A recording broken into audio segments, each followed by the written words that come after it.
육조단경에 이르기를 앞선 생각이 어리석음이라면 곧 중생이요 뒷생각이 깨달음이라면 곧 부처이다. 앞선 생각이 고요함에 머무르면 곧 번뇌이며 뒷생각이 고요함을 떠나면 곧 보리이다. 해능 대사의 이 말씀은 수행에서 근본적인 문제인 집착과 노음의 미묘한 균형을 드러내고 있습니다. 집착하는 번뇌와 집착하지 않는 완공, 이 10글자가 수행길 위에 두 큰 함정을 다 담고 있다. 세상의 만물에 집착하면 마음은 번뇌에 얽매이고 공허하고 무지한 경지에 빠져서 단멸과 단공에 이르게 된다. 육조 해능의 가장 유명한 개송, 보리는 본래 나무가 없고 밝은 거울도 또한 가 아니라 본래 한 점의 물건도 없으니 어디서 먼지떨이가 일어나랴? 또한 이는 바로 일심부리의 경지를 지적한 것이다. 그러나 겉으로 보기에는 모순된 수행의 고난 앞에서 평범한 중생은 어떻게 유무 사이에서 적절한 균형을 찾아 보리심이 자연스럽게 드러나게 할 수 있을까? 당나라 대령영간의 법명이라는 젊은 승려가 있었는데 그는 서당문벌에서 태어나 15살에 화엄경 전편을 암송할 수 있었고 20살에 출가하여 삼장어부 경전을 능통하게 공부하였다. 비록 박학다식하지만 법명은 마음속에 풀리지 않는 매듭이 항상 하나 있었다. 이날 봄비가 부슬부슬 내리는 가운데 법명은 혼자서 웅거산으로 가는 산길을 걷고 있었다. 그는 웅거도움 선사가 당대 선종의 대덕으로서 마조도일의 신법을 깊이 체득하였다는 소식을 듣고 결심하여 그곳에 가서 가르침을 구하고자 했다. 산 중턱쯤에 이르자 비는 점점 잦아들었고 법명은 백발이 성성한 노승 한 분을 만났다. 그분은 힘겹게 한 짐의 장작을 지고 산을 오르고 있었다. 늙은 승려의 옷은 진흙탕에 흠뻑 젖었지만 표정은 평온했고 발걸음은 안정적이었다. 법명은 재빨리 다가가 손을 잡으며 말했다. 장인어른, 제가 도와드리겠습니다. 노승은 미소를 지으며 고개를 끄덕이며 감사를 표했다. 작은 스승님, 감사합니다. 늙고 쇠약하여 정말 힘이 벅차오르네요. 두 사람이 힘을 합쳐 장작짐을 지고 천천히 산을 올라간다. 가는 길에 노승이 물었다. 어린 스님 혼자 산에 올라가는 것은 어디로 가려는 것인가? 나는 웅거사에 가서 도움선사를 찾아뵈었다. 법명이 성실히 대답하자 노스님의 눈에는 한 줄기 지혜의 빛이 스쳤고 왜 그를 만나러 왔느냐고 물었다. 법명은 주저하지 않고 마음속의 혼란을 토로하였다. 나는 여러 해 동안 경전을 열심히 공부했지만 항상 뭔가가 부족하다고 느낀다. 곁에 있는 법우들을 보면 어떤 이는 행위에 집착하고 어떤 이는 공적에 빠져 있는데 두 가지 모두 다 편향된 면이 있는 듯하다. 경전을 해설하길 먼저 정에 머물러 음란한 생각을 끊고 그 다음 정을 떠나 보리심에 머문다고 하였는데 어떻게 하면 집착하지도 않고 허공에 떨어지지도 않는 경지를 이룰 수 있습니까? 노스님은 웃으며 말했다. 작은 스승의 질문이 아주 좋다. 젊은 사람들 중에 이 문제의 핵심을 볼 수 있는 이는 드물다. 마침 저도 웅거사에 장작을 보내러 가려던 참입니다. 함께 가는 게 어떻겠습니까? 대나무 숲을 지나고 운무가 자욱한 가운데 상기슬게 지어진 고철 하나가 희미하게 보이니 그것이 바로 웅거사였다. 노스님께서 앞을 가리키며 말씀하셨다. 젊은 앞에 이르자 노스님은 짐을 내려놓고 법명을 향해 말했다. 너는 여기서 잠시 기다려라. 내가 가서 보고하겠다. 말을 마치고 그는 나무를 짊어진 채 절 안으로 들어갔다. 법명은 사찰 입구의 돌계단에 앉아 몸에 묻은 빗물을 털어내며 조용히 기다리고 있었다. 얼마 지나지 않아 12살쯤 된 어린 비구니가 뛰어나와 그에게 절을 하며 스승님께서 들어오시라고 청하셨습니다.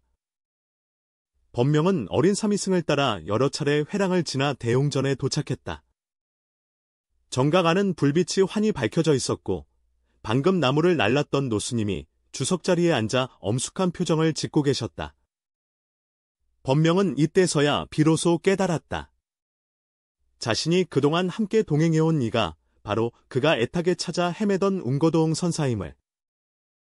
선사께서 법명의 놀란 표정을 바라보시며 살며시 미소 지으셨다. 법명, 너는 아직 웅거도웅을 만나러 가겠느냐? 법명은 급히 무릎을 꿇고 절하며 말씀드렸다. 제자가 어리석어 스승님을 알아보지 못하였사오니 부디 용서해 주시기를 바랍니다. 도웅 선사께서 이에 자리에서 일어나셨다. 인연이 닿았으니 자연히 서로 만남이 이루어졌다. 내가 말한 문제는 바로 수행의 핵심이다. 오늘 비가 온 뒤 마당에는 낙엽이 가득하니 먼저 낙엽을 쓸어주게. 다 쓸고 나서 불법에 대해 이야기하세. 법명은 의심스러웠지만 공손히 선사가 건네준 대나무 빗자루를 받아들고 마당으로 들어가 청소를 시작했다. 봄비가 지난 후 마당에 떨어진 낙엽들이 촉촉이 땅 위에 서 있어 쓸기가 쉽지 않다. 법명은 한마음으로 부지런히 청소하며 조금의 태만도 허락하지 않았다. 한편 쓸면서 법명이 스스로의 문제를 깊이 생각하였다.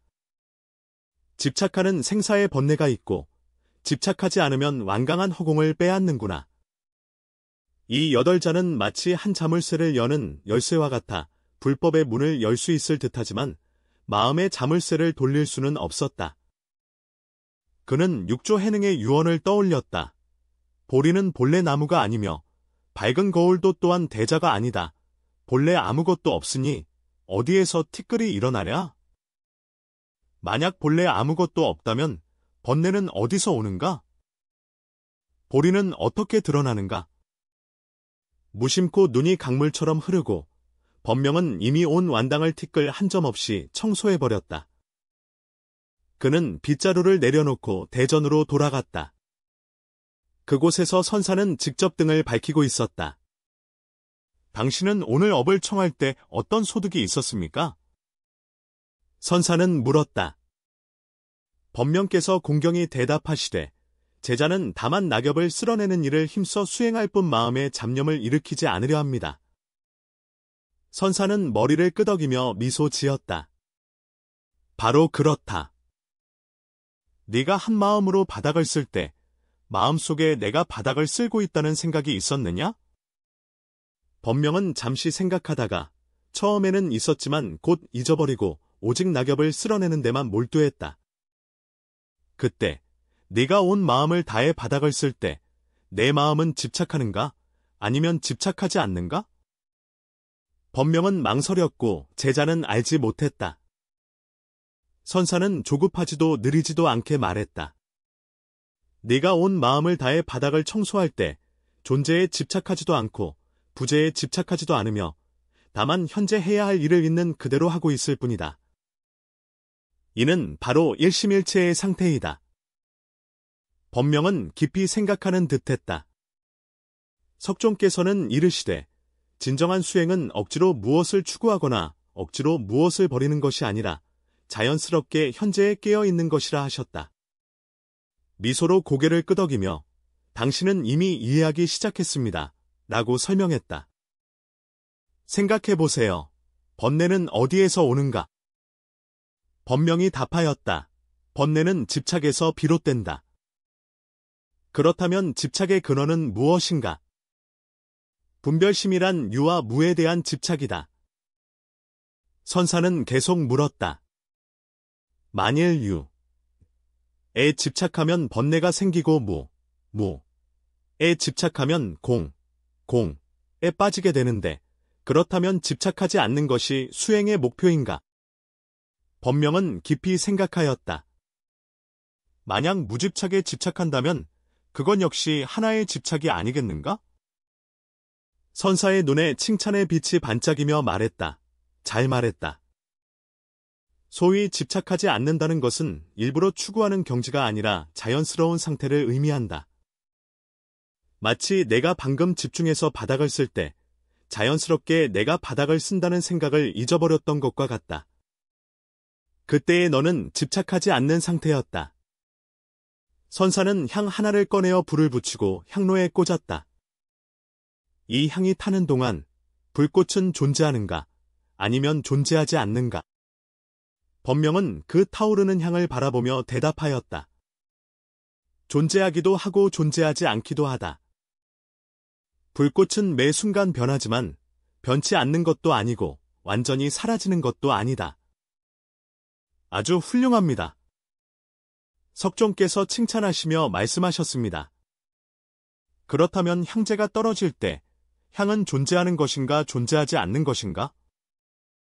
향의 형태는 변했으나 향의 본질은 사라지지 않고 단지 다른 형태로 전환되었을 뿐이다.